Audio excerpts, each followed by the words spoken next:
Hello everyone, my name is Bobobek. In this video I'm about to make the mobile application in a Flutter for the waiter system. It means whenever we go to the restaurant we order the food, right?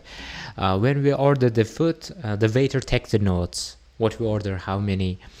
This application helps waiter to make the process of work easy.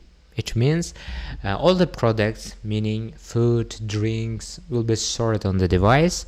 All the tables in the restaurant also stored in the device.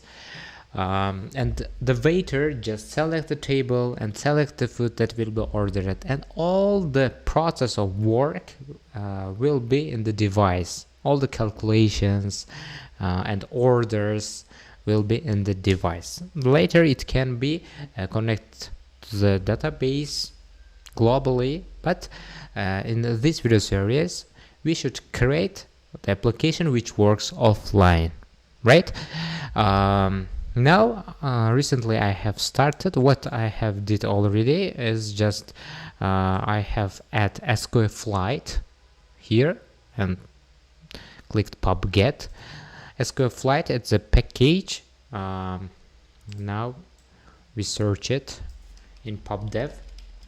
SQL flight, it's a package to store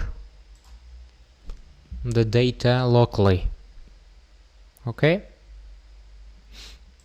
so and I have created these files: config, core, features, and created table, product, order. Just I have created the folder structure. I use clean code architecture here and I create separately. I will not focus on the UI part because I do not have the specific design for this. We do mostly the logic parts, how we store, how we implement, navigation, and etc. So first of all, we should implement SQL flight and we should create the databases. How our databases will be? It's the most important question. Now I open the Notion because I use Notion for project management. Waiter databases. What kind of databases should I create? First of all, it should be products. Products should ID, its name, description, maybe image, can be nullable or not, and price.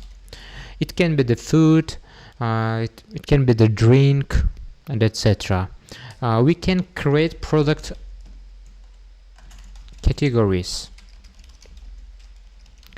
like foods, drinks, and etc. Ice creams. It can be ID and name. If you create a product category, products should have product category here. Product category ID. We made a foreign key or just the integer column. So we should create the tables. It's a restaurant tables. It can have the ID, name, and type. What's the type here? Where this table is located. For instance, it's a VIP table or it's just regular the table which is located in the hall. It can be VIP or hall, for instance. And what can we do? Orders. ID, name, table ID, from which table this order is created. So, and its status can have enum values like status can be new, can be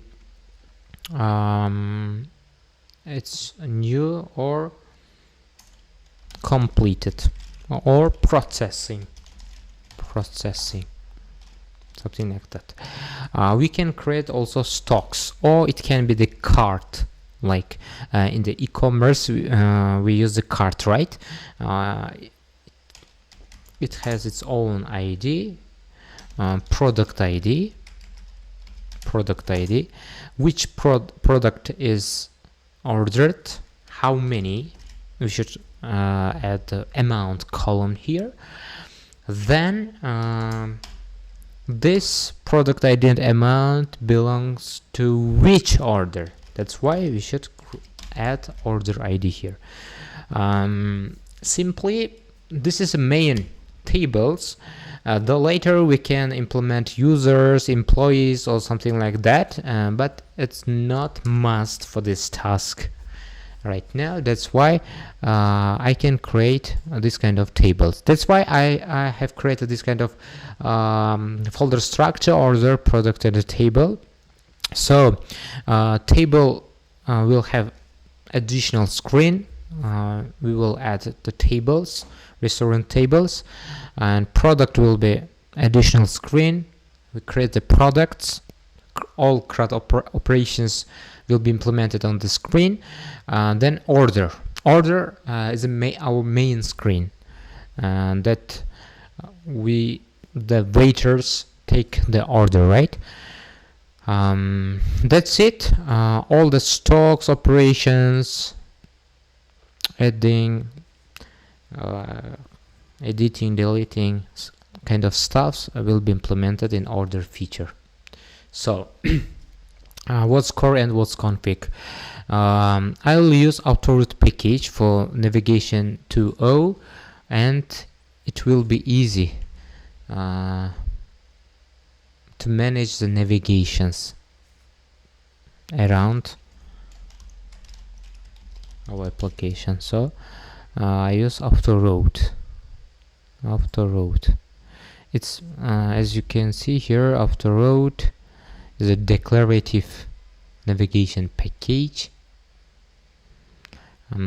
declarative routing solution where everything needed for navigation is automatically generated for us.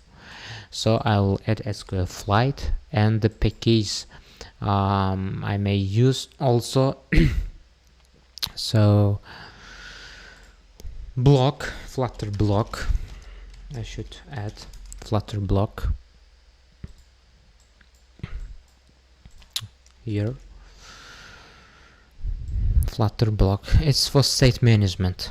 Business logic component design pattern. It's for state management. I think that's enough for now.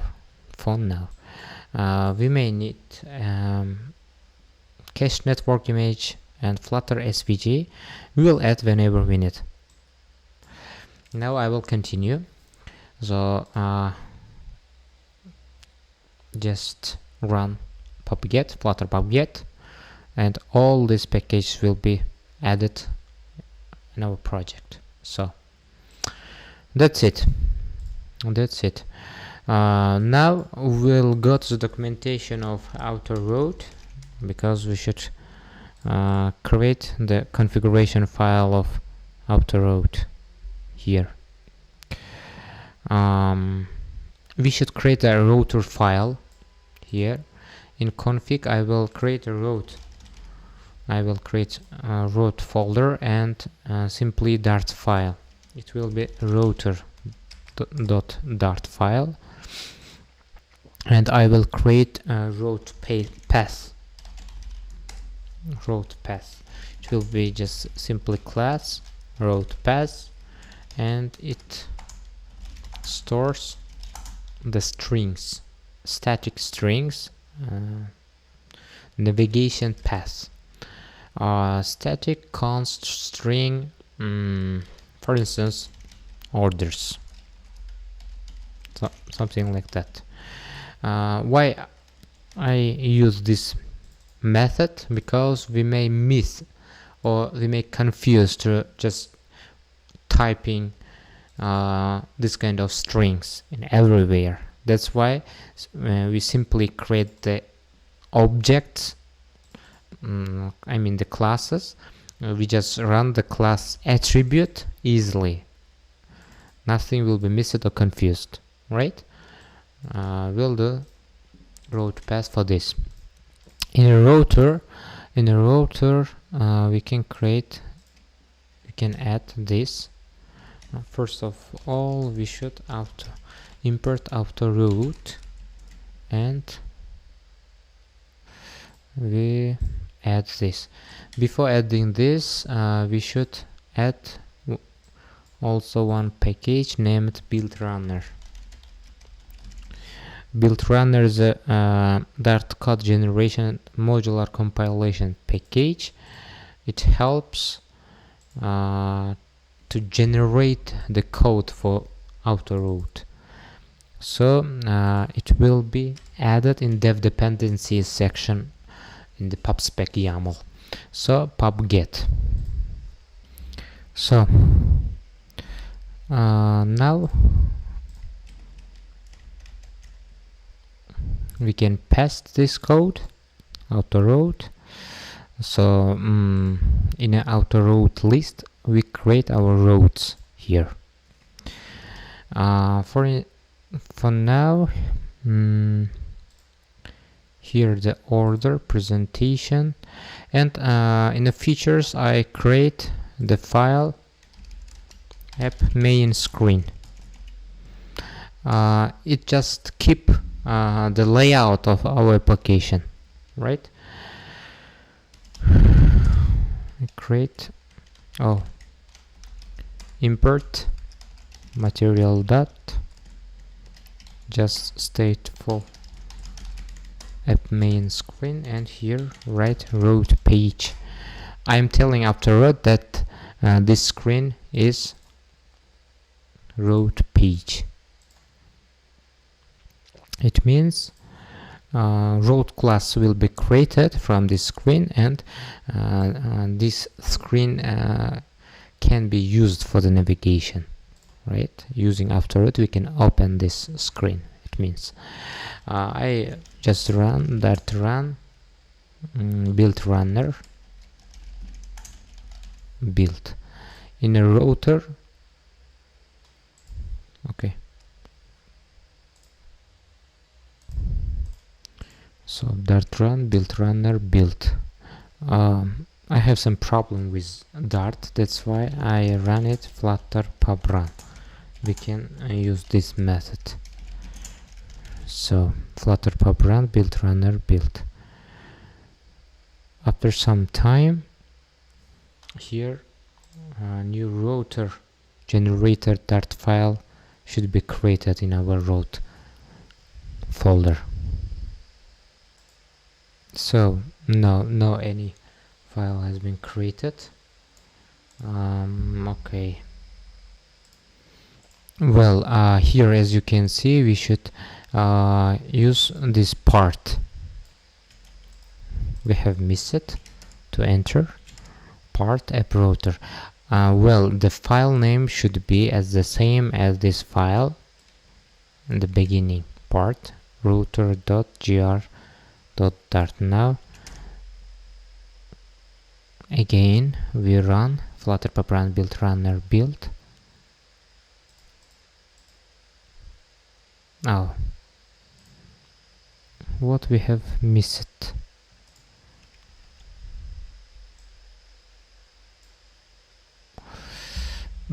Oh my god, here in the dev dependency auto route generator we have not added yet auto route generator. Auto route generator we should add in a pubspec YAML in the dev dependencies. Just run flutter pub get. Okay, I think it's added. In the terminal I run build runner again, and I think yes, it should run because cleaning up outputs from previous builds. This is new message.